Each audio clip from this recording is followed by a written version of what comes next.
It's up to you. Like I'm kind of like here to help, and so whatever is most useful for you. Okay, cool. Yeah, so normally we host these, let's say 9 a.m. Pacific time. So this is our first time kind of doing it in an Australia friendly time zone. So it might be part of the reason the attendance is a bit light. Yeah, I'd say maybe on average we get 10, 15 Web3 gaming founders in here. But yeah, so today's topic is generating revenue in Web3 games. And when I reached out to you to book this thing, you actually made a good point that no one knows, including you. But we could have maybe a creative conversation on best practices, tips, ideas, thoughts, all those good things. Yeah, that makes sense. Yeah, and like I don't know who Unfamiliar Dude is. Is that your name? But yeah, we can get him in the chat as well. Like I think I like just talking from experience rather than like preaching what makes sense, and so happy to share experience.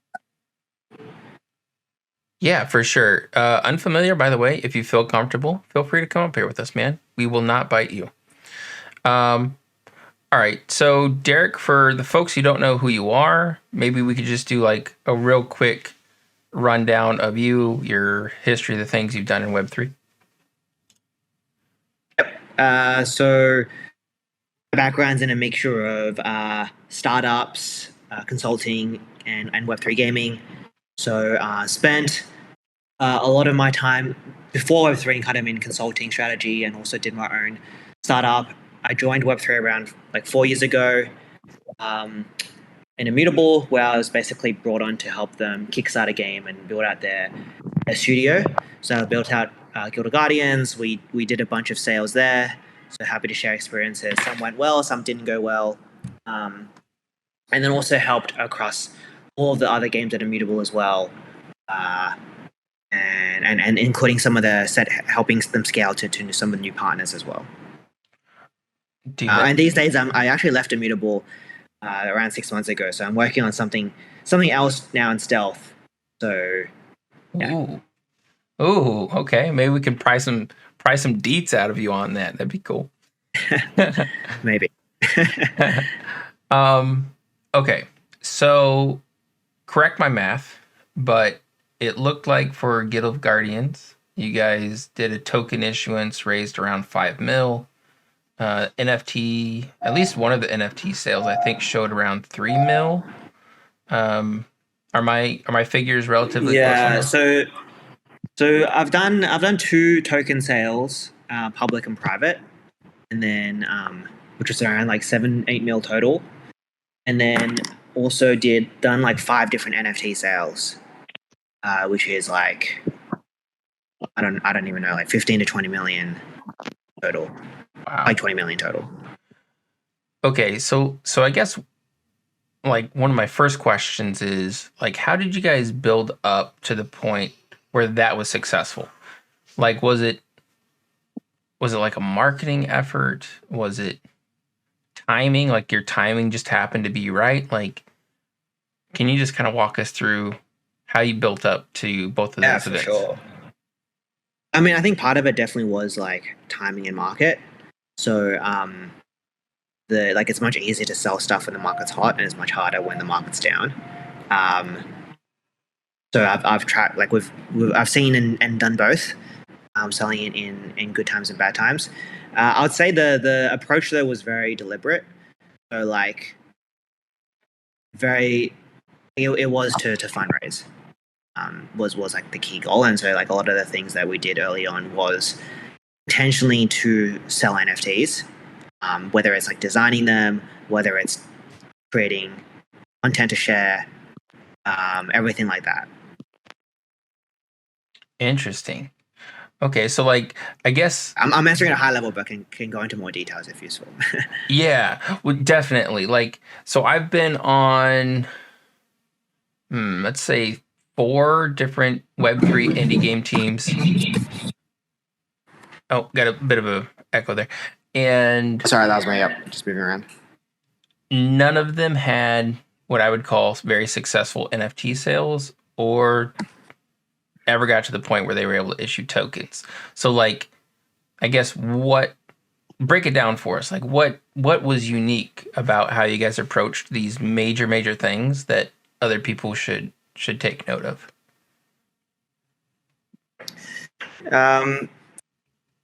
So like when we first saw NFTs, this is pretty early on, and so like the playbook might be a bit different, but what we did like I think we tried to make the project very investable in a sense. So like having a really good cinematic trailer has a really big impact on whether a project's perceived well. That's like the only thing some people look at, right? They don't read anything. They just look at like the 1 minute footage to make a decision on the quality of a project. I think quality was really important. So we wanted to be premium. So everything from the logo and brand of the game, right? Or even the name, to the trailers, to the content, to like how we prioritize our partnerships and things like that, was to increase the perceived quality. And obviously we're working in the background to increase actual quality as well. But I think a lot of those things was very intentional. So like now you see it much more often where you see projects like have these like flashy trailers before they drop NFT sale. And they have like a few announcements that excite people, and then they have, they announce some new team members, or they announce like fundraising and whatever. We kind of did that. We actually did all of that, but like before everyone else started doing it. So it's almost like you disrupted the market trend, and because of that, it allowed you to be in a really unique position to be as successful as you were.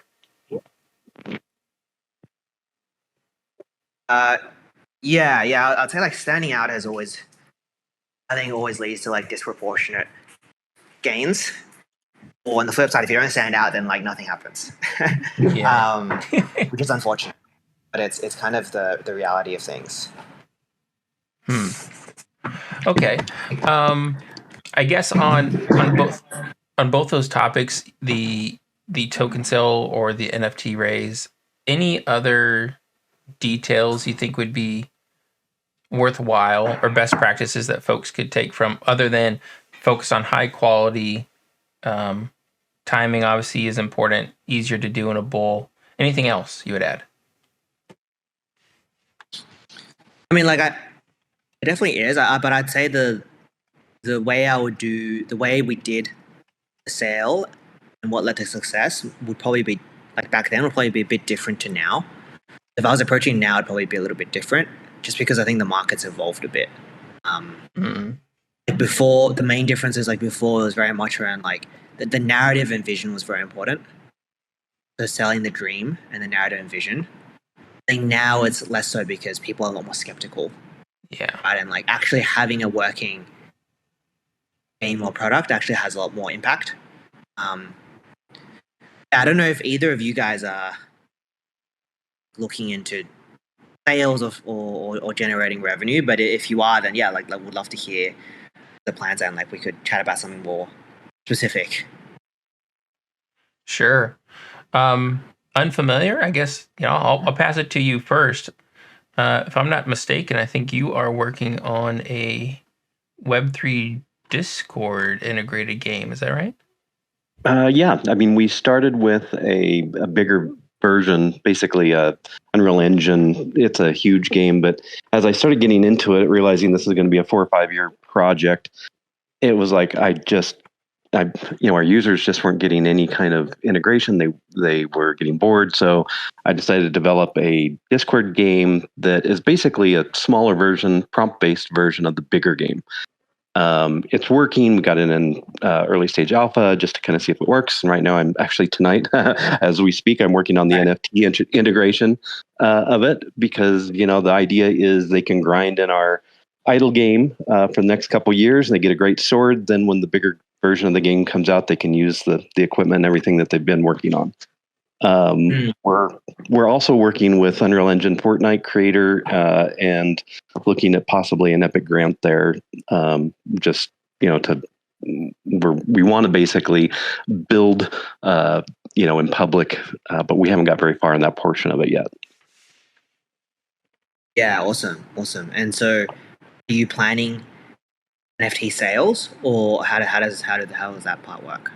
We are. I mean, honestly, when we first came out, we were the first game to actually come out on IMX. We got a grant from them. This was before they had any documentation or anything, so we got a pretty decent grant for that. You know how the market big. Yeah. When it first came out, it was really big, and then we didn't see it for about 4 or 5 months, and the market crashed. And when they first came out, they were $9 token, then it went down to $4, and we got our grant monthly, so on average, I think we probably got about $2 a token, which isn't bad, but it's wasn't what we thought we were going to get in the beginning. And then, when we launched, we had pretty decent NFT sales. We did like 40,000 in the first couple hours. And, when IMX, this was 2 years ago when it first started, it wasn't that big. So we passed all our grant stuff. But then what happened was the market crashed, and I was just, I don't want to say afraid, but it was like, I just didn't think an NFT sale was going to do anything. I didn't want to fall flat on our face. We had a land sale that went so. So really, I just packed everything up and started building, and just said, well, when the market turns around, we'll do our token launch. We'll do more NFTs. I mean, I've got all these things waiting to go, and now feels the right time. Like everything's turning around. It feels pretty solid now to go ahead and jump out there. But what are your thoughts on that? Yeah, that's super interesting context. What's the name of the project? Unfamiliar Territory. Okay, got it. Yeah, I mean, I have a few thoughts off the top of my head. So I think definitely agree. Like it's a much better time now. So it's almost like you want to seize the opportunity now. Yeah. If possible, I think the meta right now is more towards tokens, and I think the potential play I would think about if I was doing it would be to sell NFTs, have the NFTs, so sell NFTs, but have the NFTs be kind of eligible for a token airdrop, and then introduce the token later. So then you kind of somewhat double dip into both NFTs and tokens. There's going to be a question of like fundraising and runway and things like that. But if you're looking to capitalize on this window of opportunity to boost the runway or whatever it is, I don't know what your situation is, but kind of help on that side of things, I think that's also quite good. And yeah, I mean, probably like most other games that started when I did, runway is a big deal, and we're starting to come to the point where it's like, okay, this is where the rubber meets the road. So we've been working for 2 years on this. Let's start launching and seeing some revenue coming in and actually, fill the coffers a little bit. So I agree with you there. Totally. Yeah. No, it makes sense. And I think we don't know how the market timing has a big impact ultimately, and I think we don't really know how it'll play out. So for the project I'm doing right now, one thing we're thinking of doing is looking at it, basically doing two rounds of raises. So aiming to do one quickly. It's quite cheap. So just getting it done, and getting some breathing room, and giving the investors a good deal, right? And then doing one later. If the market picks up even more, then there's opportunity to do another one later. 6 months, 9 months down the track. So I think that's just how we're thinking about a similar thing. Also think I'm sure you've seen the Telegram games and stuff like that, right? Yep. Yeah, I think there's an opportunity as well so I was talking about narrative before. That's quite important. I haven't looked at too much into your game, but I think that there's probably an opportunity there, to spin the Discord game narrative, and to kind of be seen as a leader there, and have that be a point of differentiation. If that is a point of differentiation, I'm not sure. Yeah, we've actually put Telegram on our roadmap. It's a little further down the road, but it's an easy integration with what we're building. So that's great. On on that note, just real quick, I was cruising grants, and I'd have to find the link again, but I believe Telegram has some grants out there right now. Oh, really? Yeah, for like Web3 integration or use cases. I'll try and ping me after this, and I'll try and find it for you. Yeah, that'd be great. Grants are great. So, I mean, we're looking around for a few other things right now. Just starting in the fundraising, we just got our pitch deck ready to go. So, even though right now is the worst time to be trying to raise right during the holidays, but basically, it's in the beginning, you're just sending it out, hoping to get a few people interested. So. And then the other portion that we do is we're really a gaming for good initiative. So we build wells in East Africa. So, as part of our humanitarian focus, we've already built our first well, just got that accomplished. So we're serving like 500 families a day as clean drinking water. So, yeah, I mean, the game's got a lot of good things going on. It's not just for profit. So. Cool. All right. So, Derek, you had mentioned that like if you were to approach the market today, you would do things differently. It does seem like it's kind of warming up a little bit. For like games that have been on ice waiting, would you recommend that they lean into trying to get those NFTs out sooner rather than later? And then I guess a follow-up question to that is, how do you actually get people excited about your NFT? Like, I've seen people use influencers, people try and go organic, and it just seems it's really, really difficult. So would love to hear any best practices there as well. Yeah. I mean, I think the first one is a question of risk. So the choice I think about is, you want to launch now where you have more confidence of where the market's at. We kind of know where it's at right now, or do we want to wait? Maybe it's like much hotter in 3 months. Maybe it's complete cool down. Right? And so I think it's the timing question is probably more of a risk appetite question, because I personally, I don't think we're in a bull run yet. And in a bull run, things will be a lot hotter and a lot easier. So just like the last time. So like when we first did the Guild Guardian sale, we probably did it at the very beginning of the bull run. I think if we did it in the middle of the bull run, we could have done like 50 mil if we wanted to. But we didn't. So like I think timing has a big impact, and it's probably just a question of risk. Like, what do you guys want to bet on in terms of the timing? And then your second question was, how can people stand out, right? Correct. So let's say someone says, okay, great, let's get this NFT out there. We need to make sure that we mint out our 10,000 collection at 0.02 ETH price or whatever it is. Like, that's a really difficult ask, I think, for a lot of these teams. So what would you advise them based on your experience at Guild? Yeah, I mean, I think it's a very it's a difficult question to answer, because I think it's very specific to the project. But how I can share how I think about it. So the first thing is, I think the perceived quality of the game is quite important, as I mentioned before. So I think that's one. Like, you want the Twitter to look good, you want the website to look good, you want all these things to be comparable to what people think are the top games, right? Otherwise, we'll almost instantly dismiss it, unless you have a very different angle and strategy, which could be fine as well. I think the second thing is pricing is quite important. So my typical goal with these is to leave money on the table. Yes, you're trying to make some money from the sales, but you want whoever buys to make money.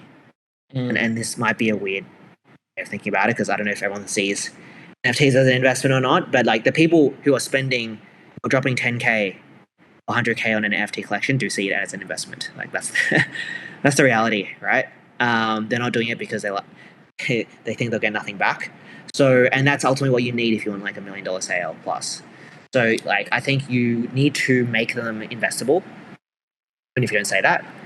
And you need to leave money on the table so that hopefully like the people who buy them actually, like, it's actually a good deal to buy them. Like, you want to make it structure in a way where you would want to buy them.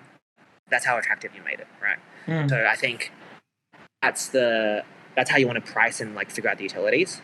Make it something that the team themselves wants to buy. They just think it's like such a good deal. And so would that be kind of similar to what you're saying before, like where this NFT will provide you guaranteed access to an airdrop, therefore there's a lot of FOMO trying to own one, limited quantity, price goes up, original buyers can sell, that type of thing?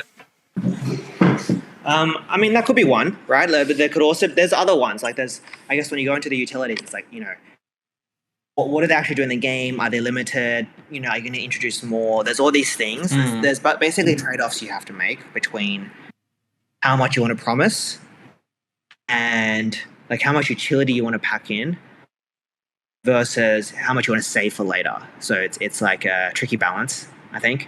But I definitely would, depending on the situation, like I think depending on how financially strapped you are and like, what you're willing to promise, I think that would affect the decision.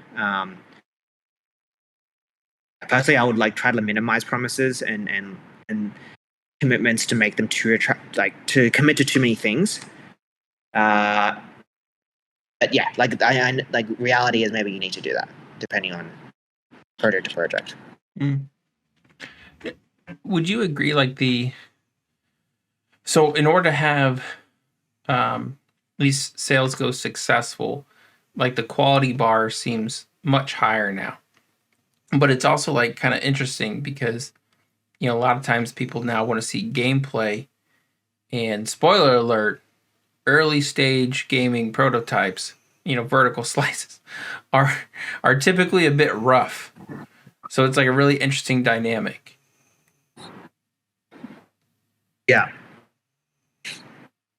Yeah, I mean, I think that's true. I think it doesn't shy away though from the fact that people still have high expectations. Like I don't think you can call it unreasonable. It's just how it is. And it's tricky, but I think basically like teams need to. It's a bit like a Kickstarter. Like you need to really prove that you can deliver through like whatever you show, your background, etc.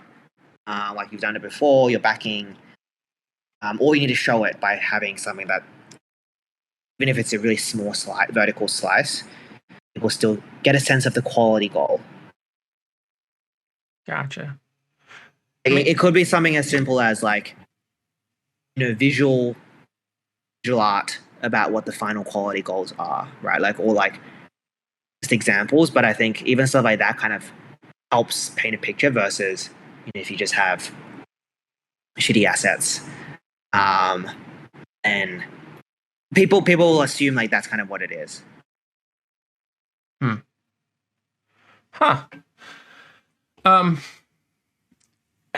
Okay, so let's say like outside of pre-gameplay NFT sales or token sales, are there any other interesting ways that games have generated revenue in Web3 that you've seen?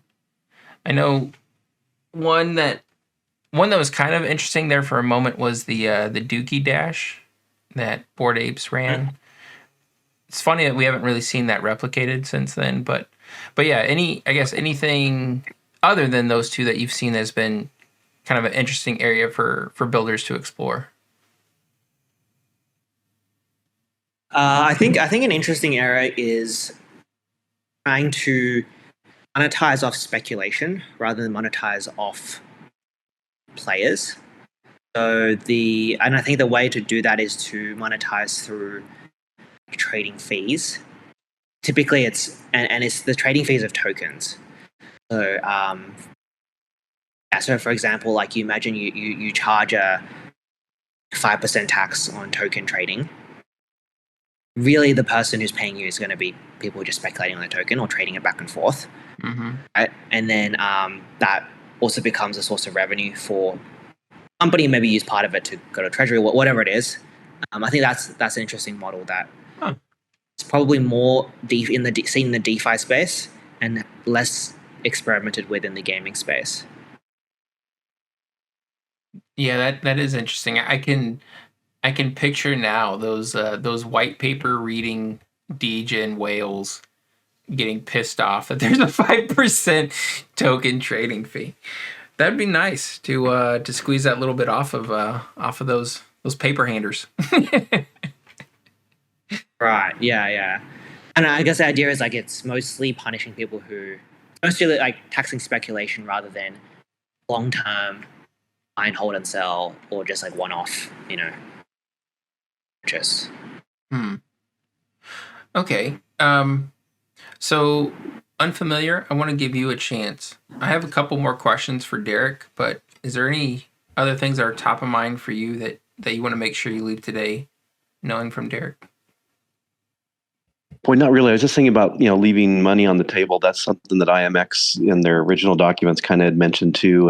And maybe you could just talk a little bit more about that, because I mean, it's pretty important. I've tried to do that in the past. You always try and make your deals the best, but how do you align that with your NFTs and the rest of your project, and just kind of figuring out, can you just elaborate a little more on what you do to leave money on the table?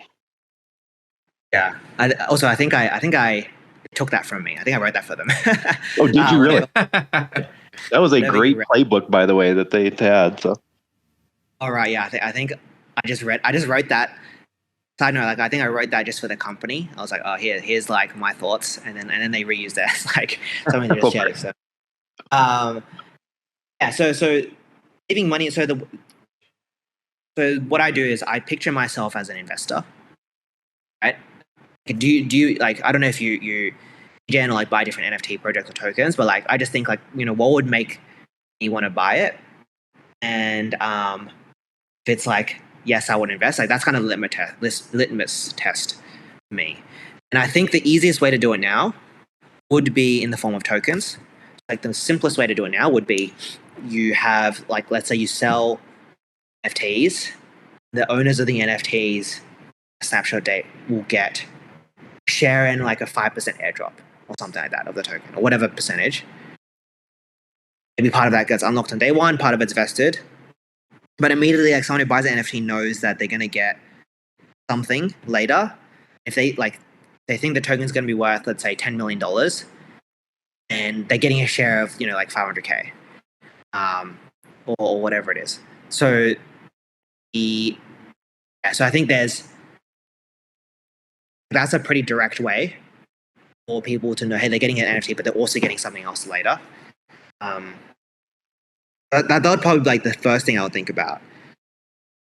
And it's also the meta right now. So tokens are hot, which drives up the like perceived value of it. And do you make, sorry if I interrupt here, do you make that public as far as how much they're going to get, or do you leave that, you're getting tokens? How do you usually, with the SEC and all this stuff, I'm just top of mind trying to make sure, we're not doing anything that gets us in trouble down the road. Time to set up a company in St. Charles. Yeah, consult a lawyer. So right. I think the two parts. So I think legal perspective, I think you obviously want to have I don't know how deep you guys are in the tokens space, but you want to set up like a different token issuing entity that's completely separate from the company that's building the game, and you want to remove the passive element. So players typically would have to do something to get tokens. So maybe they own the NFT, but they have to actually play the game, and then they get the airdrop. So like a very small requirement that's very easy to fulfill. Yeah. Okay, probably it puts you in the safer zone. Then the other. What was the other part of the question? Around. No, I think you answered it as far as just just looking at, do we actually announce how much we're giving, or is that something that you hold back? Yes. Yeah. So for announcing, so I think it depends. So there's different ways to play it. I think it also depends a bit on your target audience. So but I like what I would think about is I'd probably want to I would probably break down the different types of people that you're going to attract. And I think you basically want to decide what information you release away so that it benefits the group that you care about the most. So for example, like maybe there's already players, right? Maybe they get a benefit in the airdrop. Maybe there's, maybe people have to hold until the very end. If they just buy and sell, they don't get anything. So I think like the way you design it should be aligned to like who you want to reward the most. I think there's also typically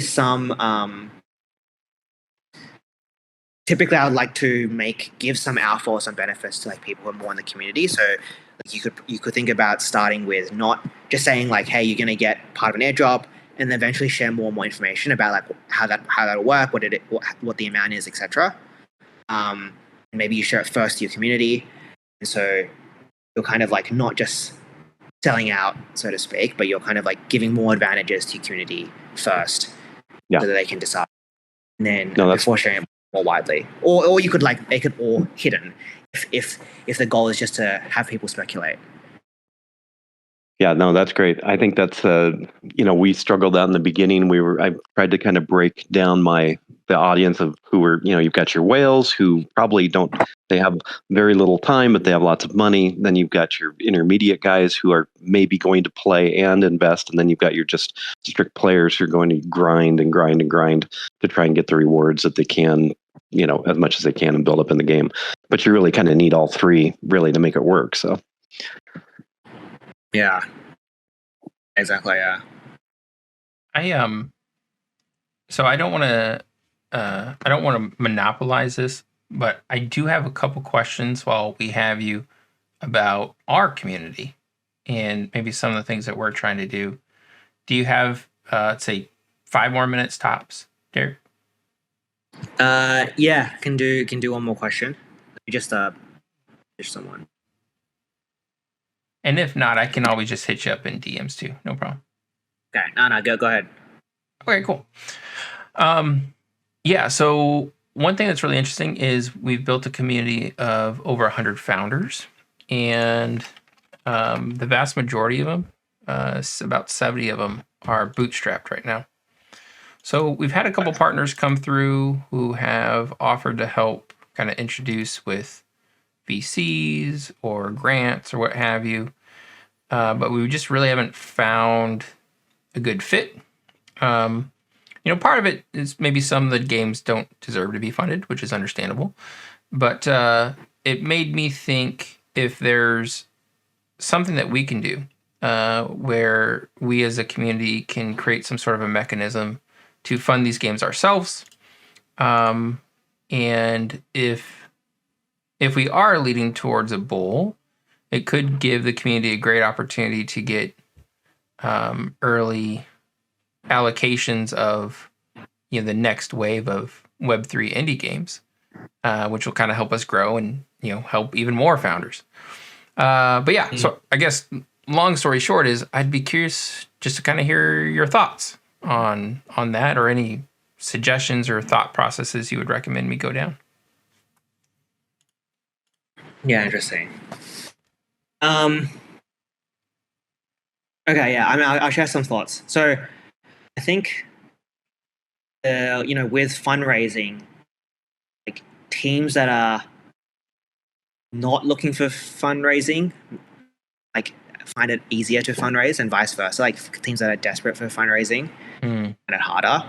And I think I'll just be like as direct as possible. I think there's like almost like a selection bias where the type of people to like congregate to figure out like how to fundraise are less likely to fundraise. Because the people who can fundraise more easily, like probably won't do that. They'll just like directly go fundraise. So like if that's just like my outside perspective, right? Where there's always a question of like, at least my impression is like, there's a group of teams coming together to figure out how to fundraise. But then as an investor, my question would be like, why can't these guys fundraise? That's just like direct thoughts. Hopefully that doesn't cause any controversy, but I just want to share it. The other one is I think there is like there may be some interesting ideas when it comes to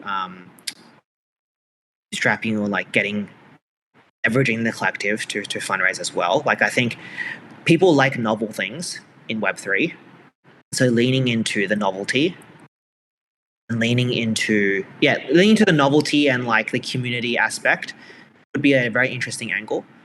I guess somewhat seen it before in the form of like DAOs, like people coming together to invest, like as a DAO, to putting money in and then like pulling that to make investments. We've seen some interesting things when it comes to, and like there's ads as well, help do token sales and help like curate and help do all these things. But yeah, I do think there's like always some like opportunity as long as it's like novel and interesting. Like that, I mean, people want to share the news, talk about it. Like, oh, hey, what do you think about this model? And there could be something. Yeah, could be something there. Cool. Yeah, I think ultimately, like the customer for me is like the founders. So anything I can do to make their journey slightly less painful than it's going to be. And then if there was some way where everybody wins and there's a little bit of revenue that's unlocked that allows me to like kind of scale this up and support them even more, I think would be really, really cool. Yeah. But yeah, I appreciate your insights on that. And I promise I will not ban you for stating the obvious that desperate teams don't get funded. Yeah.